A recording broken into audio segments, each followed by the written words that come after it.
اسلام کی تاریخ میں صرف حضرت امام حسین کی ہی شہادت مظلومانہ یا دردناک نہیں، بلکہ اگر ہم 10 محرم کی طرف جاتے ہوئے راستے میں 18 ذی الحج کی تاریخ پڑھیں تو ایک ایسی شہادت دکھائی دیتی ہے جس میں شہید ہونے والے کا نام حضرت عثمان غنی ہے۔ جی ہاں، وہی عثمان جنہیں ہم ذوالنورین کہتے ہیں، وہی عثمان جنہیں ہم داماد مصطفیٰ کہتے ہیں، وہی عثمان جنہیں ہم ناشر قرآن کہتے ہیں، وہی عثمان جنہیں ہم خلیفہ سوئم کہتے ہیں، وہی عثمان جو حضرت علی کی شادی کا سارا خرچہ اٹھاتے ہیں، وہی عثمان جن کی حفاظت کے لیے حضرت علی اپنے بیٹے حضرت امام حسین کو بھیجتے ہیں، وہی عثمان جنہیں رسول اللہ صلی اللہ علیہ وآلہ وسلم کا دوہرا داماد کہتے ہیں۔ حضرت عثمان کی شان تو بیان کی جاتی ہے، حضرت عثمان کی سیرت تو بیان کی جاتی ہے، حضرت عثمان کی شرم و حیا کے تذکرے تو کیے جاتے ہیں، ان کے اسلام سے قبل اور اسلام کے بعد کے واقعات تو سنائے جاتے ہیں، لیکن بدقسمتی سے ان کی مظلومیت کو بیان نہیں کیا جاتا، ان کی دردناک شہادت کے قصے کو عوام کے سامنے نہیں لایا جاتا۔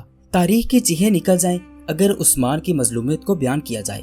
عثمان وہ مظلوم تھے جن کا 40 دن تک پانی بند رکھا گیا۔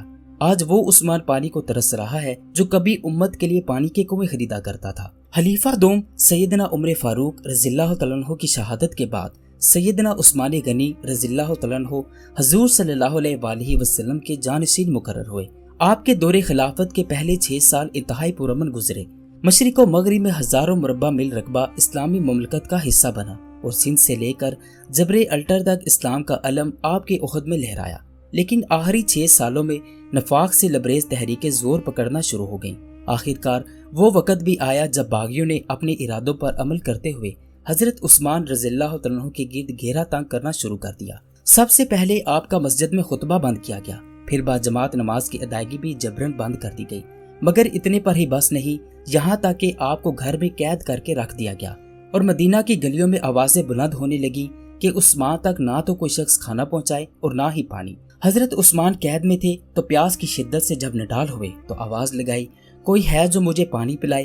حضرت علی کو پتا چلا تو مشکیزہ لے کر حضرت علی حضرت عثمان کے ساقی بن کر پانی پلانے آ رہے ہیں۔ آج کربلا میں علی اصغر پر برسنے والے تیروں کا تو ذکر کیا جاتا ہے، لیکن حضرت علی کے مشکیزہ پر برسنے والے تیروں کا ذکر نہیں ہوتا۔ باغیوں نے حضرت علی کے مشکیزہ پر تیر برسانے شروع کیے تو حضرت علی نے اپنا امامہ ہوا میں اچھالا تاکہ عثمان کی نظر پڑ جائے اور کل قیامت کے روز حضرت عثمان اللہ کو شکایت نہ لگائے کہ اے اللہ، میرے ہونٹ جب پیاسے تھے تو تیری محلوق سے مجھے کوئی پانی پلانے نہ آیا۔ جب باغیوں نے حضرت عثمان پر عصا حیا تنگ کر دیا تو حضرت علی نے اپنے جگر گوشوں حضرت امام حسن اور حضرت امام حسین رضی اللہ تعالیٰ عنہ کو امیر المومنین سیدنا عثمان غنی رضی اللہ تعالیٰ عنہ کے دروازے پر پہرا دینے کا حکم بھیجا اور ساتھ ہی ارشاد فرمایا کہ تم دونوں عثمان کے دروازے پر پہرا دو اور کسی بھی باغی کو حضرت عثمان کے گھر نہ جانے دینا۔ دونوں شہزادے حضرت عثمان کی طرف چل دیے۔ حضرت امام علی کرم اللہ تعالی وجہ الکریم کا اپنے شہزادوں کو یہ تربیت دینا مقصود تھا کہ در عثمان پر کھڑے ہو کر یہ سبق حاصل کرو، کس طرح بھوکے رہ کر قرآن پڑھا جاتا ہے، کس طرح 40 دن تک پیاسے رہ کر تلاوت کی جاتی ہے، کس طرح بھوکے پیاسے رہ کر سجدے کیے جاتے ہیں۔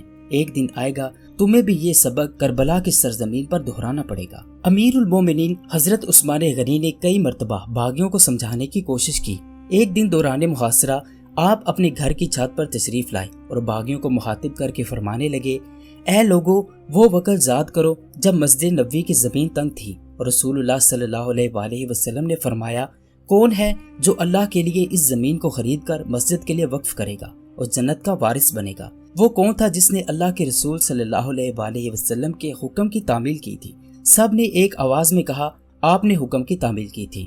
پھر فرمایا، میں تمہیں خدا کی قسم دیتا ہوں کہ تم وہ وقت یاد کرو جب مدینہ میں روما کے سوا میٹھے پانی کا کوئی کنواں نہیں تھا۔ تمام مسلمان روزانہ پانی کی کمی کی وجہ سے تکلیفیں اٹھاتے تھے۔ وہ کون تھا جس نے اللہ کے رسول صلی اللہ علیہ وآلہ وسلم کے حکم سے کنویں کو خریدا اور تمام مسلمانوں پر وقف کر دیا؟ سب نے ایک آواز ہو کر کہا، آپ نے وقف فرمایا تھا۔ حضرت عثمان نے فرمایا، آج اسی کنویں کے پانی سے تم مجھے روک رہے ہو۔ پھر فرمایا، میں تمہیں خدا کی قسم دیتا ہوں اور پوچھتا ہوں کہ تم میں سے کوئی ہے جو اللہ کے لیے حق کی تصدیق کرے اور یہ بتائے کہ جب ایک دفعہ رسول اللہ صلی اللہ علیہ وآلہ وسلم احد پہاڑ پر چڑھے تو وہ ہلنے لگا، پھر آپ نے اس پہاڑ کو ٹھہرا دیا اور فرمایا، اے احد، ٹھہر جا، اس وقت تیری پیٹھ پر ایک نبی، ایک صدیق اور 2 شہید کھڑے ہیں اور میں اس وقت رسول اللہ صلی اللہ علیہ وآلہ وسلم کے ساتھ تھا۔ سب نے ایک آواز میں کہا آپ سچ فرما رہے ہیں۔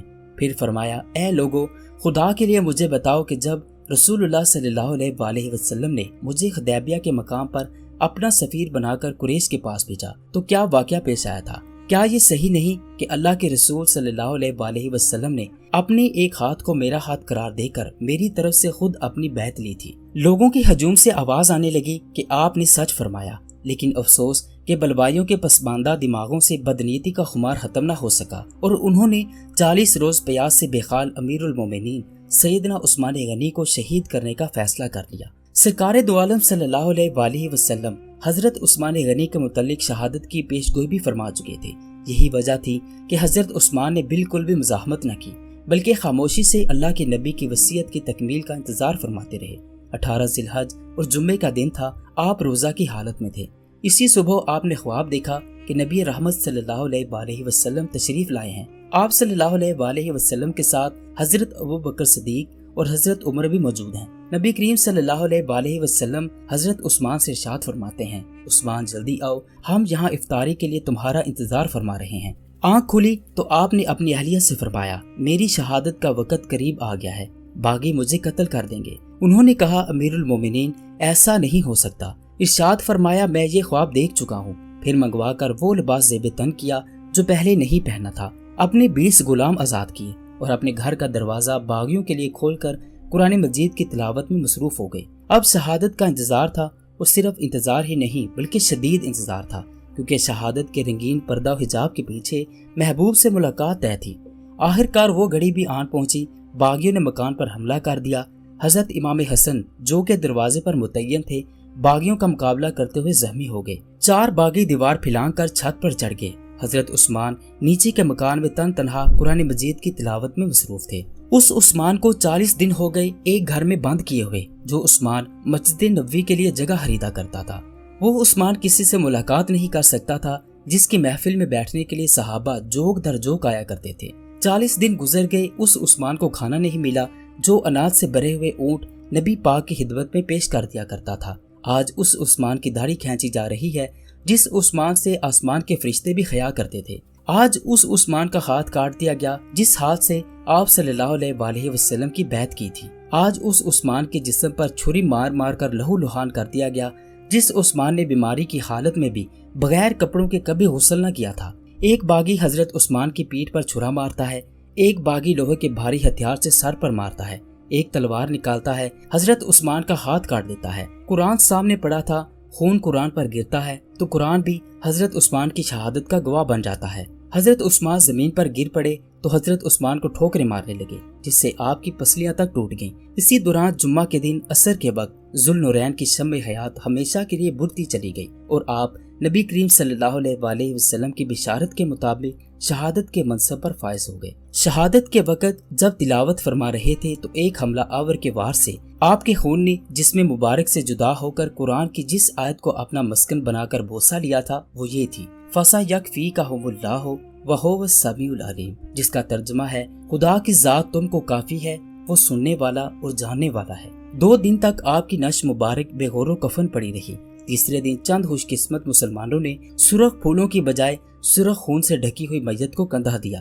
محبوب خدا صلی اللہ علیہ وآلہ وسلم کی گلیوں سے جب مظلوم عاشق کا لہو لہان زخموں سے چور چور لاشا گزرا ہوگا تو کیا عجب منظر ہوگا۔ حضرت زبیر بن مطعم رضی اللہ تعالیٰ عنہ نے آپ کی نماز جنازہ پڑھائی اور صرف 70 مسلمانوں نے آپ کی نماز جنازہ پڑھی، اور اللہ کی کتاب کے سب سے بڑے خادم سنت رسول اللہ صلی اللہ علیہ وآلہ وسلم کے سب سے بڑے عاشق محسن اسلام کو جنت البقیع کے گوشہ میں ہمیشہ کے لیے سلا دیا گیا۔ اب یہاں یہ سوال پیدا ہوتا ہے کہ حضرت عثمان غنی کے گھر کا باغیوں نے 40 دن تک محاصرہ کیے رکھا، انہیں مسجد جانے حتیٰ کہ ان کے گھر کھانے پینے کی چیزیں لے جانے سے بھی منع کر دیا گیا۔ اتنی بڑی ریاست کی انتہائی طاقتور فوج جس نے حضرت عمر فاروق کی خلافت میں آدھی دنیا کو فتح کیا تھا وہ کہاں تھی؟ چند شر پسندوں نے اسلام کے خلیفہ کو 40 دن تک یرغمال بنائے رکھا اور صحابہ کرام رضوان اللہ کی منظم فوج ان کو روک نہ سکی۔